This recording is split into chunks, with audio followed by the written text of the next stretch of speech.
The traditional Good Friday fixture between the Broncos and Roosters was brought forward a week due to Easter coinciding with Anzac Day. And it was also shifted to Gosford, where the players were greeted by awful conditions. The rain and driving wind were such major factors that Brisbane elected to take 2 points on the end of their first set after Frank Paul Nuasala infringed in the play the ball.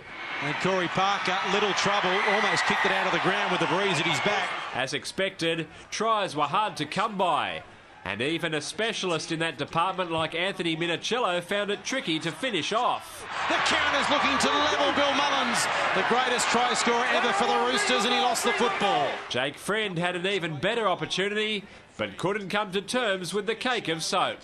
Back to Friend, who's knocked it on. Sean Kenny Dowell, who bagged a treble the last time he faced the Broncos, was another tricolour to go close. Kicking into the in-goal area through the legs of Beale. Kenny Dowell! He can sniff out a try, no! I think Copley beat him to the ball. In sharp contrast, a patient Brisbane took their chances, even though they had to wait over half an hour for it. The ball on the outside, Yao Yi is in. Well, Justin Hodges somehow got the football away.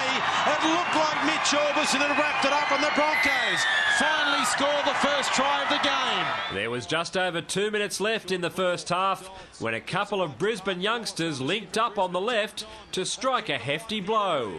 Reid now out to Copley. Copley for the corner.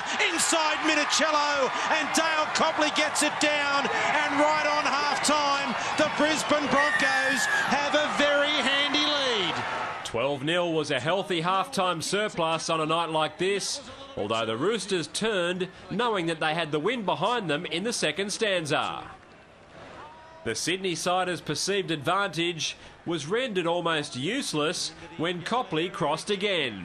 The ball is there for someone to dive on, and it's the Brisbane Broncos' Dale Copley for a double. Jarrell Yao Yi nearly made it a double-double for the Brisbane wingers, only to be denied by the desperation of Justin Carney. Here's Hodges, now to Yao Yi for the corner, he went into touch. However, Carney's communication with his fellow defenders, such as Minicello, wasn't so effective. Picked up here by Ben Hannett. The green light confirmed the bustling front rowers' first try in 2 years and sealed the visitors' victory. At 24-0, those who had made the trek from Sydney's east were ready to head back down the F3. And they may have missed their side do something that no other team has been able to do in the NRL so far this season. Kenny Dowell out the back lane, Lure for the corner. And after nearly 250 minutes, the Broncos' defence has finally been broken in the second half. Brisbane's second half resistance may have been breached for the first time in 2011, but that won't detract one bit from a thoroughly impressive and professional display that takes their winning streak to 5 and ensures that they remain at the vanguard of the Telstra Premiership table. David Rowlands, Big Pond Sport.